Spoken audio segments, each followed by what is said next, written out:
नमस्कार। डीजी साहब जीत का मंत्र, धन का प्रबंधन भाग 1 और 2।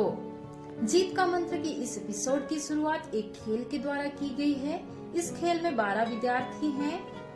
खेल का नाम है लाल, पीला और हरा। जमीन पर एक रेखा खींचना है जिस पर सभी बच्चे खड़े हो जाएंगे। सबसे पहले खड़ा व्यक्ति लाल कहेगा, फिर पीला और फिर तीसरा व्यक्ति हरा कहेगा। चौथा व्यक्ति लाल कहकर यह क्रम चलता रहेगा। 1 लाल, 2 पीला, 3 हरा, 4 लाल, 5 पीला, 6 हरा, 7 लाल, 8 पीला और 9 हरा, 10 लाल, 11 पीला और 12 हरा। जब मैं शुरू कहूँ तो जिन्होंने लाल कहा था वे 3 कदम आगे चले जाएंगे और फिर 4 कदम पीछे चले जाएंगे। जिन्होंने पीला कहा था वे 3 कदम आगे चलेंगे और फिर 3 कदम पीछे चले जाएंगे। फिर जिन्होंने हरा कहा था वे 3 कदम आगे चलेंगे और फिर 2 कदम पीछे। जब भी मैं शुरू कहूँ तो इन निर्देशों का पालन करना है। खेल लाल, पीला, हरा। लाल 3 कदम आगे, 4 कदम पीछे। पीला 3 कदम आगे और 3 कदम पीछे। हरा 3 कदम आगे और 2 कदम पीछे। पहले तो सभी एक ही लकीर में खड़े थे। अंत में हम देखते हैं कि आप अलग अलग जगहों पर खड़े हैं, एक के पीछे एक। लाल रंग वाले पीछे थे, पीले रंग वाले उसी जगह थे और हरे रंग वाले अपने स्थान से आगे चले गए थे। क्या हम इस खेल की तुलना अपनी आमदनी और खर्चे से करें? शुरुआत की लकीर हमारी मूल स्थिति को दर्शाती है, आगे बढ़ना हमारी आमदनी दर्शाती है और पीछे जाना हमारे खर्चे दर्शाते हैं। लाल 3 इकाई कमाते हैं पर 4 इकाई खर्च करते हैं, इसीलिए वे पीछे चले गए क्योंकि उनके खर्चे आमदनी से ज्यादा हैं। पीले रंग वाले 3 इकाई कमाते हैं और 3 इकाई खर्च करते हैं, इसलिए वे वही हैं। वे उन लोगों को दर्शाते हैं जो अपनी सारी कमाई खर्च कर देते हैं। हरे 3 इकाई कमाते हैं और केवल 2 इकाई खर्च करते हैं और कमाई का 1 भाग बचाते हैं, इसीलिए उन्होंने जहाँ से शुरू किया था वे वहाँ से आगे हैं। अब हम कल्पना करते हैं कि 3 मेंढक एक गहरे कांच के बर्तन में गिर गए हैं। एक का बर्ताव लाल रंग के जैसा है, दूसरे का यानी कि अगर वह 3 कदम आगे आता है तो वह 4 कदम पीछे जाता है। दूसरे का बर्ताव पीला रंग के जैसा है और तीसरे का बर्ताव हरे रंग वाले के जैसा। इनमें से कौन सा मेंढक जल्दी निकल जाएगा? लाल थोड़ा आगे बढ़ेगा और कई कदम पीछे रह जाएगा। पीला आगे पीछे होते हुए उसी जगह रह जाएगा और हरा अपने प्रयास से लगातार बढ़ते हुए जल्दी निकल जाएगा। अगर इन मेंढकों की तुलना हम इंसानों से की गई है तो फिर हमारा बर्ताव कैसा होना चाहिए? मान लीजिए हमने 350 रुपए कमाए हैं।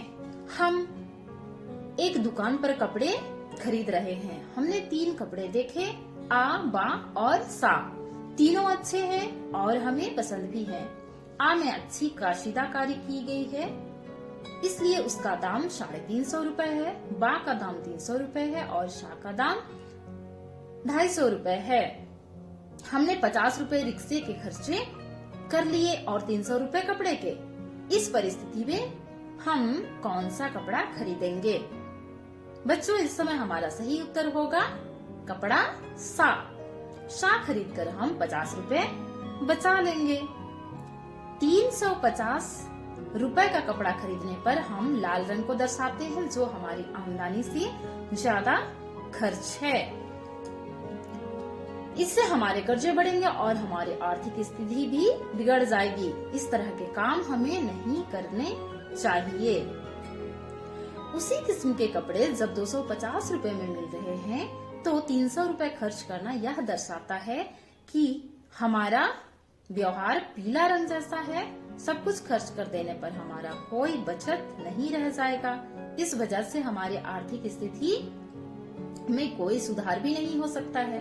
आपातकालीन स्थिति में हमारे पास कुछ नहीं बचेगा और हमें कर्ज लेना भी पड़ सकता है। जबकि उसी किस्म के कपड़े को 250 रुपए में खरीदने में समझदारी है। यह हरा रंग दर्शाता है। हम गुणवत्ता पर ध्यान देते हुए बचत करने के तरीके ढूंढते हैं। ऐसा करने से हमारी आर्थिक स्थिति सुधरेगी और बचत भी बढ़ेगी। धन के प्रबंधन का मतलब है कि सोच समझकर पैसे खर्च करना और पैसे बचाना। हम अपने खर्चों को इस प्रकार बांट सकते हैं। खाना, कपड़े और घर महत्वपूर्ण व जरूरी खर्चे हैं। जिन खर्चों से सुख मिलता है और तनाव कम होता है वे आराम वाले खर्चे होते हैं। जो खर्च समाज में अपना ओहदा दिखाने के लिए किया जाता है वे विलास के लिए होते हैं। हमें रोजमर्रा के जीवन में योजना के अनुसार खर्च करना चाहिए। योजना के अनुसार खर्च करने का अर्थ है पहला कर्ज न लेना, दूसरा अधिक ब्याज की दर वाले कर्ज से बचना और तीसरा बचत की आदत डालना।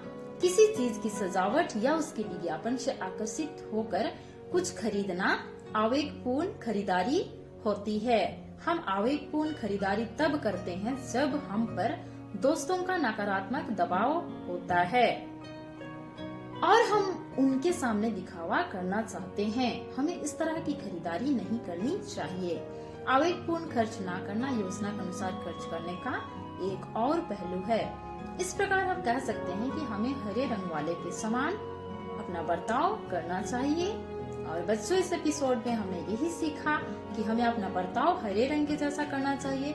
जितनी हमारी आमदनी है उसका केवल 2 इकाई हमें खर्च करना चाहिए और एक इकाई को बचा के रखना चाहिए, उसका बचत करना चाहिए ताकि आपातकालीन परिस्थिति में हम उस पैसे को खर्च कर सके और हमें किसी भी प्रकार के कर्ज में डूबना ना पड़े। और बचत की आदत डालना चाहिए। बचत की आदत डालने से हमारी आर्थिक स्थिति भी सुधरेगी और हमारी बचत भी बढ़ेगी।